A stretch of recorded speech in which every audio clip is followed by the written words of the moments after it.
is on displacement versus distance and velocity versus speed. So I think we've mentioned these before. Like displacement and distance are kind of the same, but one of them has an absolute value.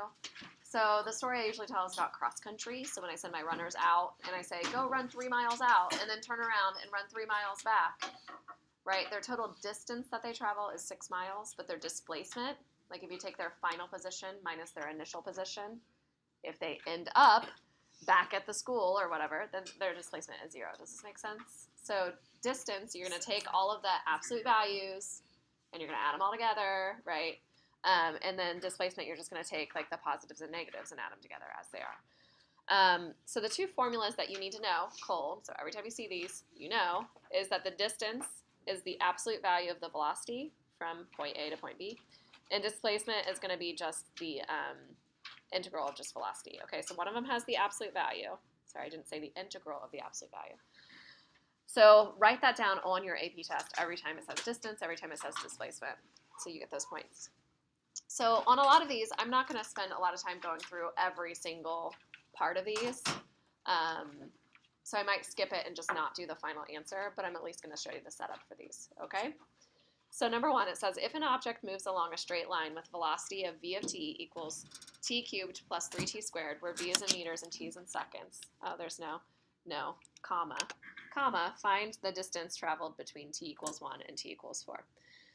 All right, so if I'm finding the distance, right, then I start it out and I write 1 to 4, absolute value, t cubed plus 3t squared dt. So I can write that out.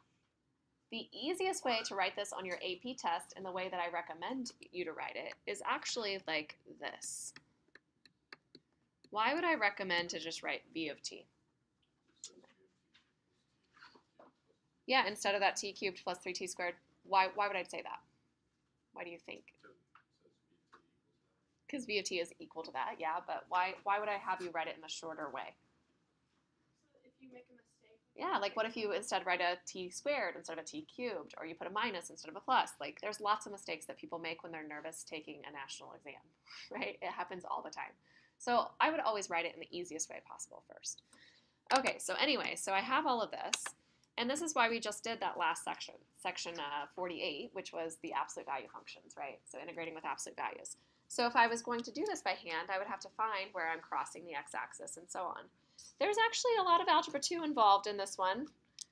This one probably would not be one that would be on the non-calculator section, but if I was finding my x-intercepts, I would have to pull out the t squared. I'd be left with t plus 3. So that tells us that we're crossing at 0 and -3. 1, 2, 3. And then my end behavior, since it's t cubed, it does the John Travolta, as Mr. Morrison says. So up and down, right? Staying alive, staying alive. And then we have to bounce on one of those. Do you guys remember multiplicity? So it has multiplicity at 0. So we go straight through the -3, and then it bounces on the 0, right? So we would have to know what that looks like. And if it had said from like -2 to 4, well, not -2 to 4, that would still be above the axis actually. If it said from -5 to 3 or something like that, then we would have to take this part that was below the curve and we'd have to flip it over in order to get the distance, right? But luckily, this one just says from 1 to 4, 2, 3, 4. So you're just finding the area represented here. So the displacement is actually equal to the distance in this case. Both of them are the same. Do you guys understand that? So you could integrate this one by hand by just removing the absolute values if you knew that, and then quickly doing it. If you have your calculator, you can also put this into your calculator. Let me show you with this. So we did this for your homework, right? So you're going to do math. Whoops. I don't know why I did y equals. So math 9, so your fn int, definite integral. You might have the little integration sign. And then we're going to do absolute value. So I do math, go over to number, absolute value. Like I told you, this one actually doesn't need it. So then plus 3t squared. See, I almost put a minus there. And then end my absolute value, and then comma x, comma 1 to 4. And so this answer should be 126.75. Units are meters. It's a distance, right? So not meters per second, but meters. Does this make sense? Yeah. How would you solve that if if you had it like on -5 and you would have to keep the absolute values, then how would you do that? Yeah, so if it did say from -5 to, let's say, 3, and you had your velocity function in absolute values, you would have to break up the integral. So you'd say -5 to this first intersection point, which was -3, and that part would be the part that had flipped over the axis. So you'd say negative v of t dt, and then you would do the one from -3 to, you could actually go to 0, or you could actually go all the way to the end. It doesn't matter, because it's always above the axis or equals the axis on that part. So then you could do like -3 to 4, or -3 to 3, I guess is what I had there. Does it make sense? And that would be your normal velocity function. So it kind of takes you back to what we did yesterday, 2 days ago. Yeah. All right. So let's try the next one. So it says a particle moves along the x-axis. I don't know why the AP Calculus questions always say this, but they do. So a particle is moving along the x-axis with this velocity, where v is in feet and t is in seconds. So compute the answers by hand and then verify with a calculator. So let's go ahead and do the setup by hand, and we'll do the calculator. Kind of like how'd you guys do for your homework. So if we have v of t is equal to 6t squared minus 18t plus 12, 18t. I set it equal to 0. I pull out the GCF of 6. And I can factor. So I have t minus 2 and t minus 1. So we get, it's crossing at 2 and 1. So that means we have a parabola, and its x-intercepts are right next to each other at 2 and 1.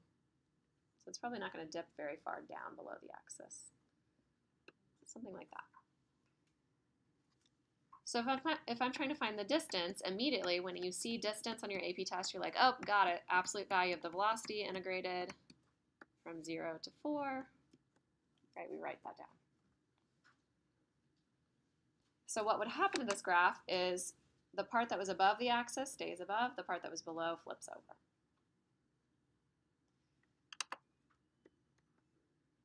So we're going to find the area from the integral from 0 to 1. We're going to integrate from 1 to 2, the opposite of v of t. And we're going to integrate from 2 to 4 to get this other part.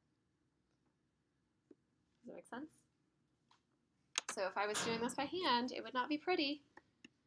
We would have to say 0 to 1, the normal v of t function, so 6t squared minus 18t plus 12 dt. And then we would have to do 1 to 2 of the opposite of v of t. So you can just put a negative out front if you want to, and then still do 6t squared and so on. So you could subtract that part out. Or you can change all of them to negatives here. It doesn't matter what you do. Could we write that v of t equal that equation? You can, but if you're going to have to integrate it anyway, I kind of wanted to write it out so you can see on the next step. And then we would go from 2 to 4 of the 6t squared minus 18t plus 12 dt. So just that first part, if I was just going from 0 to 1, when I integrate that, I'm getting 2t cubed, right? 2t cubed minus 9t squared plus 12t. Right, so then you'd be like, okay, now I have 2 minus 9 plus 12, right? So it takes a while.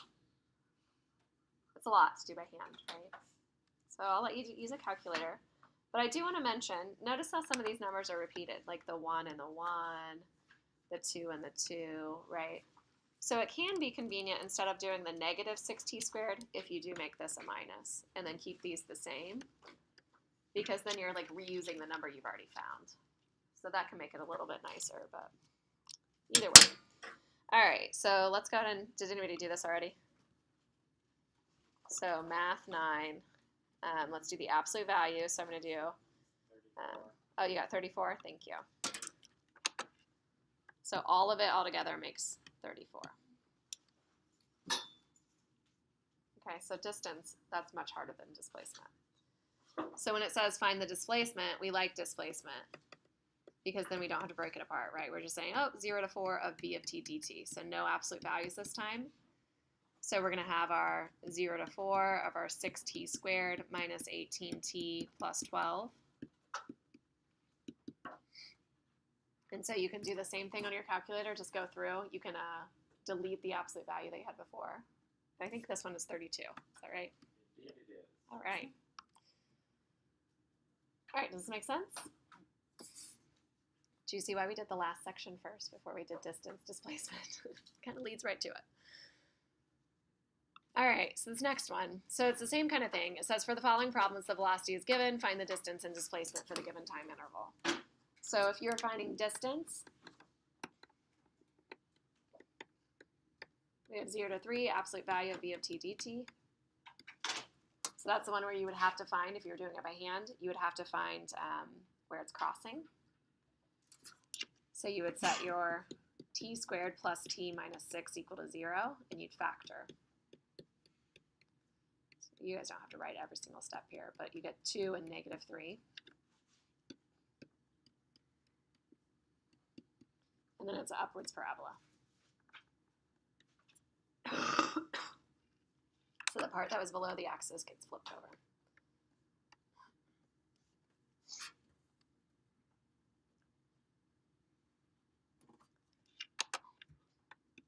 So we would have, so this time we're luckily only going from 0 to 3. Is that up 2 there?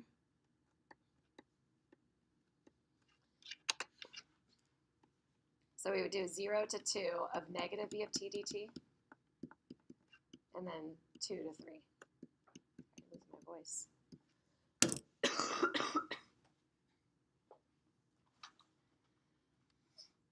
Okay, so you guys can use a calculator. Did you guys, anybody find that? Kyle, will you find that for me? We do it's under 2. Oh, yeah, I don't know why I drew that in there. Yeah, Caroline's right. I trapped it because we're getting ready to talk about area. This part was the part that was gone, right? It's no longer there. So thank you. I drew my picture wrong. Negative 4.5. Negative? It should be positive, right? Yeah. Oh, I forgot the absolute value. So that's going to be the next one, right? Displacement. So he's saying displacement is negative 4.5. Negative 4.5. So what's this one? She's hoping 4.5, is it? They're not the same. I wish. That would be if it was all under the curve, because then all of it would flip over and then become positive. Kyle, come on, you're failing me. I'm doing my best. I know, we miss Ian. I'm no Ian. 10.16 repeating. Do we think that's it? Yeah? Did you guys get that? I have no idea what it is. So, sorry, YouTube viewers. I don't know if that's what that is. You can check. All right, so this next one would be actually really hard to do by hand. Okay, because you have to remember how to graph things from pre-calculus. I know, it all comes back to haunt you. Yeah?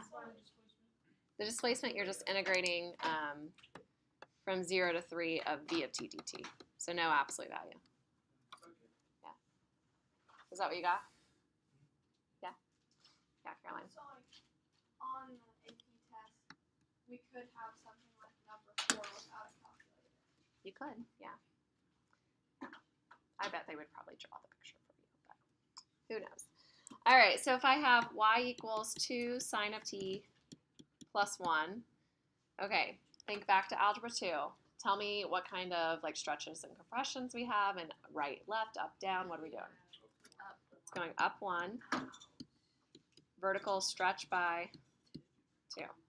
Okay, so what this means in the pre-calc world is that what I call the equilibrium line is at 1, so I moved up 1.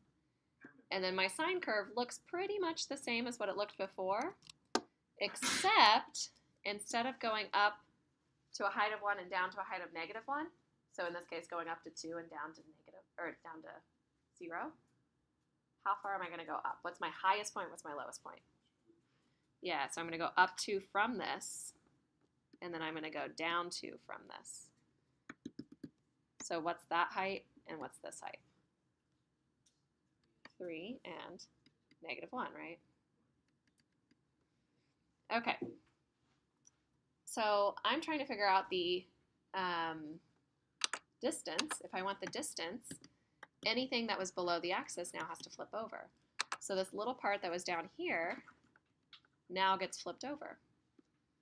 It's going to look like that. So this is the area that we're finding for distance. So here's the tricky part. Some of you guys are going to get this right away. You guys are pre-calc pros. We need to know how to find these 2 points. Well, that's where 2 sine of t plus 1 is equal to 0, right? So we subtract the 1 over, I divide by 2, so I'm solving for sine of t equals negative 1/2. Not 3 pi over 2. That would be negative 1. Negative 1/2, here and here. What are those values? 11 pi over 6. 11 pi over 6 is this one. 7 pi over 6. I guess I am going all the way to 2 pi, right? So I should probably finish this little triangle here too. So all 3 of those. So the distance, if you were doing this by hand, would not be fun because you'd have 0 to pi over 7 pi over 6 of the velocity function.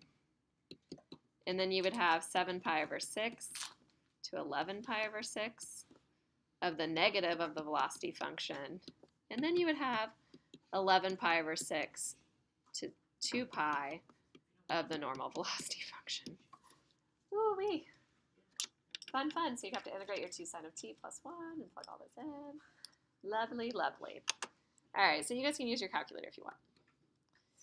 And then our displacement, well, that's just going to be the 0 to 2 pi of the velocity function, right? No absolute value this time. So like this one involved the absolute value. That's why I broke it apart into those 3 pieces. So it was 0 to 2 pi like that with the absolute value. Do you guys understand what I'm talking about? Okay. We won't find those numbers. You can finish if you'd like to, but we'll skip it. Will this be on the homework? Maybe.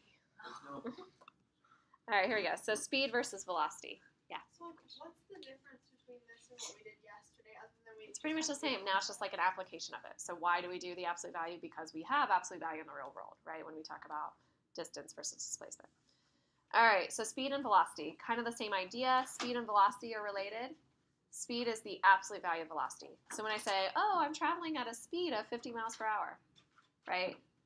That's not telling me a direction that I'm going. It's not saying I'm going forwards or backwards. I could be going in reverse. Please don't do that at 50 miles per hour. That'd be very fast. So backing out of my garage at 50 miles per hour. So yeah, so speed is the absolute value of the velocity function. So definitely know that. So anytime your AP test says, what is the speed? Say absolute value of velocity. Okay, so. All right, so it says the particle moves along the line in such a way that at time t, where t is between 1 and 8. Did you have a question? Sorry. Yeah. Its position is given by this. So its position is given by an integral. Ooh-wee. Kind of weird. So it says, write a formula that expresses the velocity. So never overthink things on the AP test. You should always say, okay, what do I want? I want velocity. What do I have? I have position. How are position and velocity related? It's the derivatives. What's the derivative of which? Speed, not, well, careful. Velocity is the derivative of position, right? So if I want my velocity, I want to take the derivative of what I have above, which is kind of weird because it's going to be the derivative of an integral. Ah, Ethan's got this. He's like, oh, this is just going to cancel. Because we've done things like, do you guys remember those problems where we said, oh, f of x is equal to the integral from 5 to x squared of sine of t all over e to the t dt. And I said, how do I find capital F prime of x? Do you remember those? So basically, we just take this and we replace all of our t's with what it's equal to. Only mine's kind of gross because, like, I put the t up here and the x here, so, like, that was neat of me. Doesn't quite look like the ones because I switched them because I wanted everything in terms of t. So on this one, when I did f prime, remember I would just replace, so I'd say sine of x squared over e to the x squared, but I would also do the chain of 2x. This one doesn't need a chain, right? The chain for the one that we're doing, if I go to t, it's 1, right? So this is all going to equal as Ethan said, we're just going to cancel out the derivative and the integral. They're opposite each other. And the dx. We don't need that dx. So that's s prime of t. In other words, it's the velocity function. So that's our formula.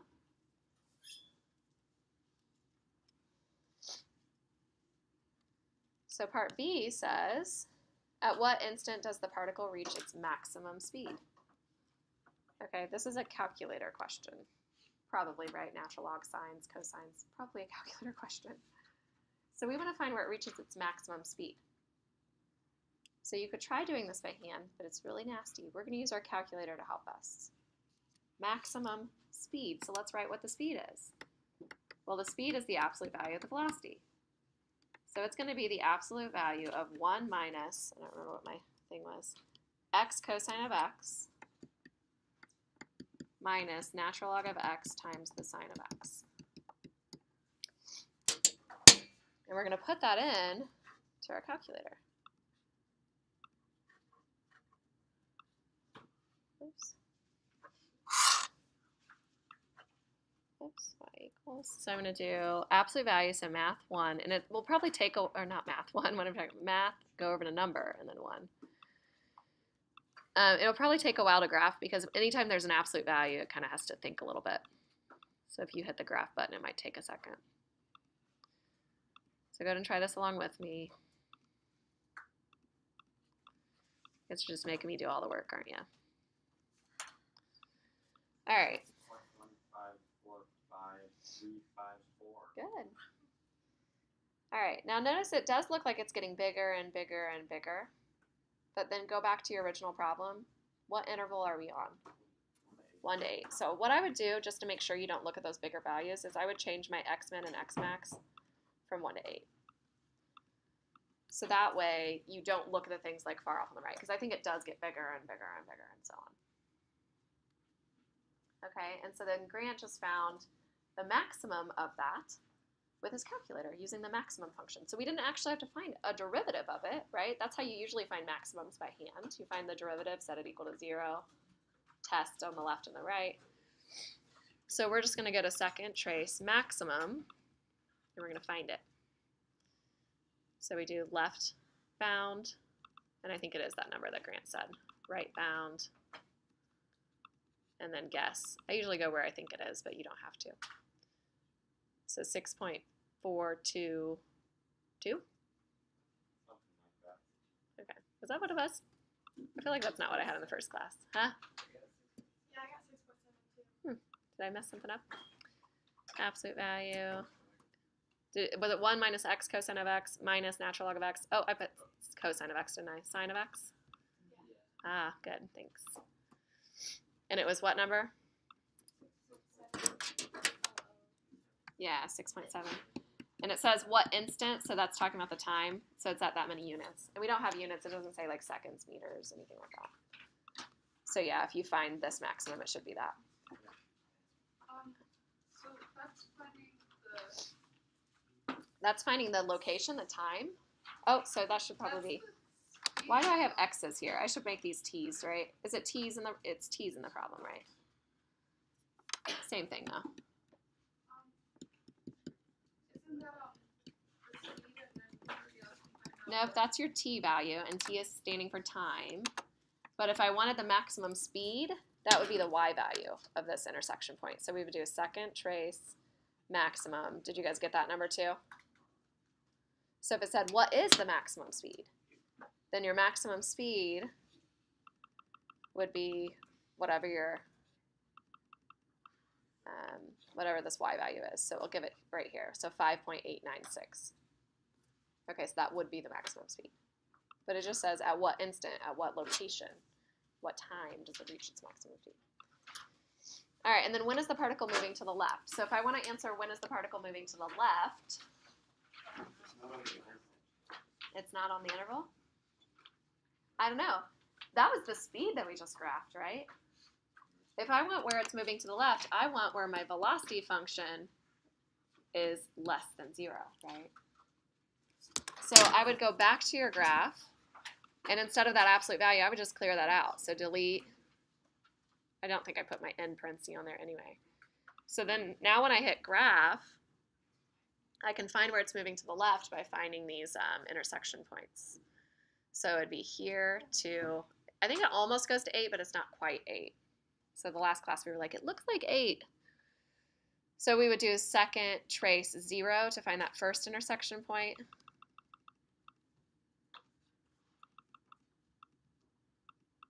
Which is 5.204.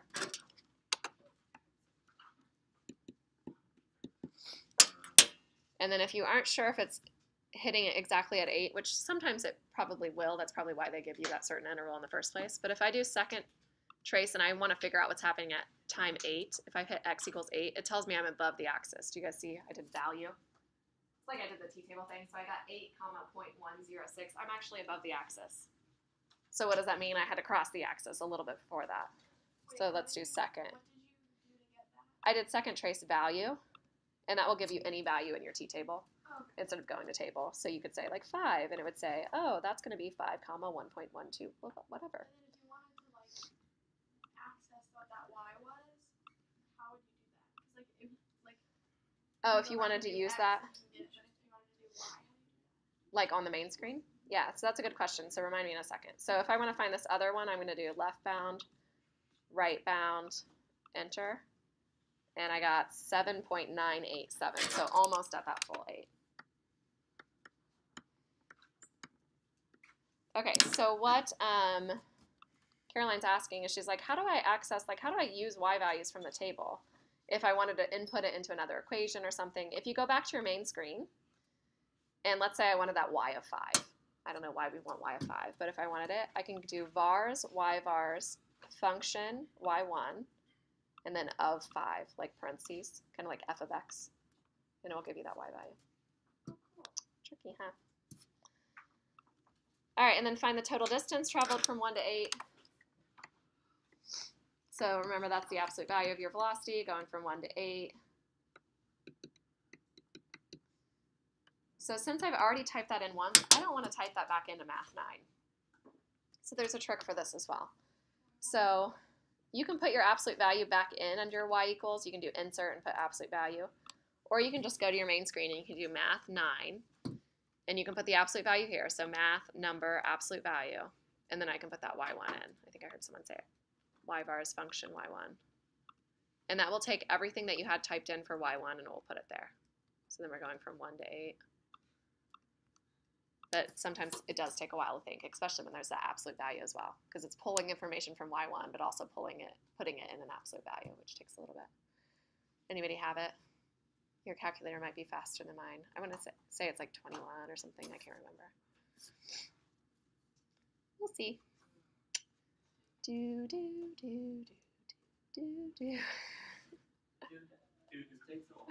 It does. When there's an absolute value and there's a y1, it does take a Why long does the time. absolute value make it so much slower?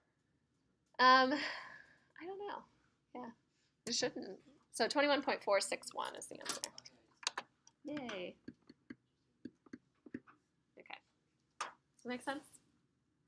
And then the last thing we need to talk about are when there's actual graphs. Okay, so the AP Calculus test will always give you like tables, they'll give you graphs, they'll give you functions. There's lots of different ways we have to know how to solve these problems. Okay, so this is a graph. And some of you guys that are in physics will love these because you're going to be like, woo, this is a review. I love physics. Like Evan, you're like, woohoo, physics. Just go. But some of you that are not in physics are going to be like, wait, what? What's happening here? So, so this is a velocity graph. So when your velocity is positive, you're moving forwards. When the velocity is negative, you're moving backwards. So a lot of people will look at this and they'll be like, oh, it changes direction right here at t equals 15. It does not change direction at t equals 15, right? The velocity is still positive there. You're still moving forwards there. Okay, it's kind of confusing. It's slowing down, right? So let's go through. So it says the graph the velocity of a particle moving along the x-axis is shown on the right. The particle starts at x equals 8 meters when t equals 0 minutes. This is what we call an initial position or initial condition even, right? Those are usually important in your question. There's a reason they're telling you that, okay? So this says, what is the total displacement? Well, displacement on the AP test, if you knew nothing about how to do this problem, but you knew displacement was the integral of the absolute value of v of t, or not the integral, is it? The absolute value. It's the integral. Dang, I keep writing the absolute value. The integral of v of t dt. And you say, oh, my graph goes from 0 to 55. You would probably get a point for just writing that down. Yeah. We like those things. Little points matter, right? So now we find it. So displacement, we don't take the absolute value of all these numbers. We just take the numbers as they are, positive or negative. Okay, so we're going to find the area of the trapezoid, and we're going to find the area of the triangle. This one's going to be a positive number, and this one's going to be a negative number. And we're going to add those just as they are together, the positive version and the negative version. So I'm going to have the area of this trapezoid. For once, our trapezoid is up and down. So my height is 60, and my two bases are 5 and 5, 10, 15, 20, 25, 30. I don't know why I couldn't just look below. So 5 plus 30. And then when I talk about the triangle, that's going to be a negative output, right? And I'm going to have 1/2 base, 5, 10, 15, 20, 30, times height, which is 40. You could write negative 40, but then make that other thing positive. And then we find that output. I don't remember what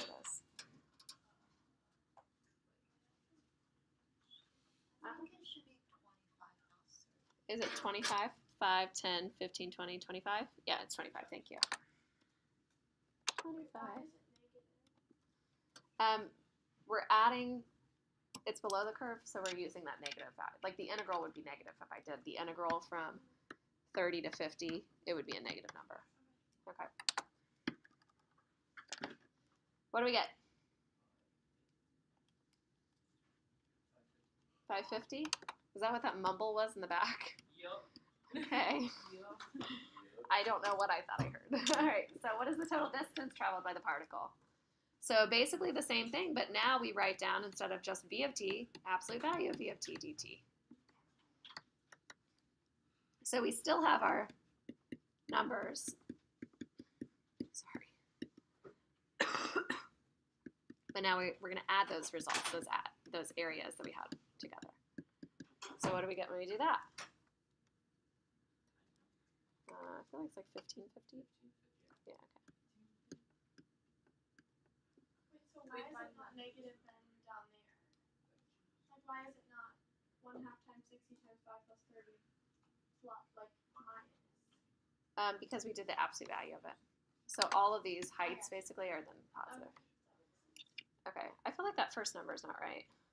Did somebody get something else for A? Or did I just not get the right thing in first period? I got You got the same? oh, I got I feel like they had like 800 or something. I don't know. All right, I think it is 550. I just checked. So, all right. So where's the particle located along the x-axis at the end of the trip? Okay, so this is the tricky question. Oh, Emily just left at the wrong time. Tough. All right, so let's say I am like, cross-country coach of the year, and I am super fast. I'm not super fast. I used to be much faster than I am now. I just go for a lot longer than I used to.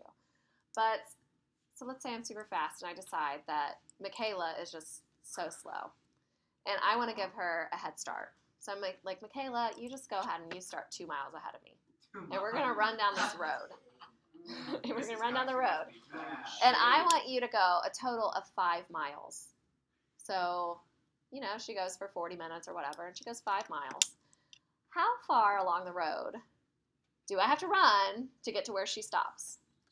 7 miles. This is what these questions are asking. Okay, so it's telling you that the particle starts at x equals 8 meters when t equals 0. Michaela actually whoops me every single time, so she knows I'm teasing. She's actually a very good runner. She runs winter run. She does. She does run Winter Run Club.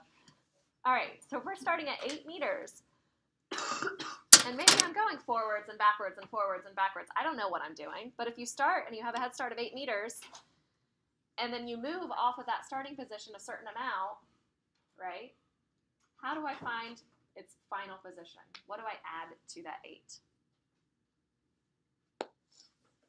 What am I adding? Distance or displacement? I don't know. Displacement. I'm adding the displacement. 50-50 guess. Alex was like, I'm just going to go for it. Displacement. It is displacement.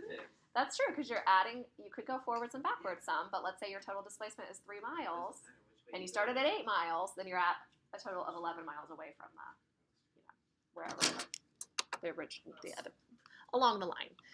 All right, so that's what we're doing. We're taking the 8 meters, is that what it was, meters? And we're saying, oh, let's add the displacement. So the 8 was the starting position. So we're going to do 8 plus, and we're going to integrate, and we're adding 0 to 55 of v of t dt. Well, luckily we already found that number, right? So I'm going to have 8 plus 550. So I get 558. Should we write the 8 plus the integration to give points in case we got the wrong answer? Definitely. Totally. You always have to show your setup. Always. Okay, so this may not make sense, like, hopefully it makes sense the way I explained it. But here's the way that I always had to think about it when I was in calculus. Do you guys remember the formula that said, if I integrate f prime, so if I integrate s prime of t from 0 to 55, let's say, isn't that just equal to s of 55 minus s of 0? You guys get that? So if I take that s of 0 and I add it over to the front, I have s of 0 plus the integral from 0 to 55. S prime I'm going to write as v of t equals the final position, s of 55. So that's our final position. Does that make sense? Do you guys understand this a little? So our initial plus the displacement equals our final position. That's where that's coming from. It's coming from the fundamental theorem of calculus, basically. All right, so then it says where is the speed of the particle from the greatest for more than an instant? So where is the speed of the particle the greatest? So speed is the absolute value, right, of the velocity. So what do you think? Michaela, do you know? Is it 10 minutes? 10 to 15, right? So 10 to 15 minutes on that interval because its speed is 60. But the speed down here, not negative 40, what's the speed here? 40, right? Speed is the absolute value. So you have to consider the negative ones as well. So it's on the interval 10 to 15 is our answer. And then I think there's one more, right? So it says, where is the particle speeding up and slowing down? Okay, those of you that are in physics totally understand this concept. Those of you that are not, do not understand this concept because everybody always wants to say, it's speeding up from here to here and it's slowing down here. And then it's slowing down because it's still negative, right? And then it's speeding up. That's not how it works. Okay, so think about speed. If I was sketching out the speed graph, it would be the absolute value of the velocity, right? So that triangular portion would flip over. So if it's speeding up, it's from here to here and here to here. And if it's slowing down, it's from here to here and here to here, right? Do you guys see it? So what's the rule, physics people?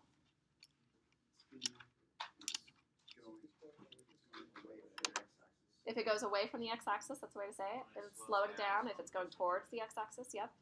So the way we say it in calculus is we say it's speeding up if the velocity and acceleration have the same sign.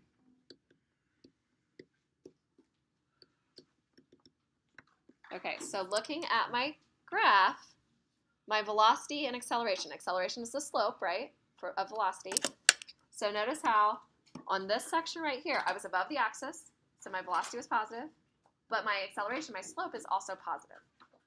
But when I'm here, I'm above the axis, but now my slope is negative. That would be slowing down. So what do we think for the other one? So slowing down, we think the rule is velocity and acceleration have opposite signs, right?